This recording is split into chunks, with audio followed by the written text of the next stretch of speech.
Hi everyone. Here are 3 steps to ramp up vaccination.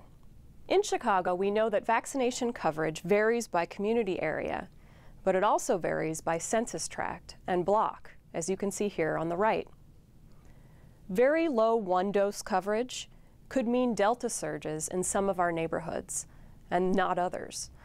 So yet again, we're asking you to ramp up vaccination and try again to reach those you haven't been able to reach. 3 steps can get you there. First, accelerate reminder recall. Second, lean into vaccine conversations. And third, avoid missed opportunities. In the data update this week, I already discussed reminder recall strategies, so please view that video if you want to learn more.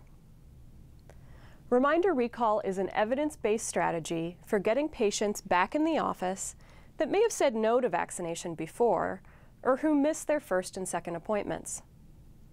My best advice is to get personal and send notes, text messages, or voicemail to restart a vaccine conversation with your patients. Believe it or not, in a recent CDC National Immunization Survey of adults about COVID-19 vaccine, Chicago's estimated vaccination rates were higher than national estimates among respondents of all races and ethnicities, except Black non-Latinx. But look how wide the middle is here for the Black non-Latinx respondents. Though not yet vaccinated, 35% of this group said they will definitely get vaccinated, probably will get vaccinated, or are unsure. To me, that sounds like people want to talk. So step number 2 is lean into vaccine conversations. Don't let your own feeling that someone will say no get in the way of a meaningful conversation that could get them to a yes. Set organization-wide expectations to build a culture of immunization at your clinic. This means giving every single staff member, from front desk staff to medical assistants and physicians, the ability and confidence to strongly recommend the vaccine and share their personal stories. Consider protecting staff time to complete the Malcolm X College Vaccine Ambassador course. Maybe say it's in honor of National Immunization Awareness Month.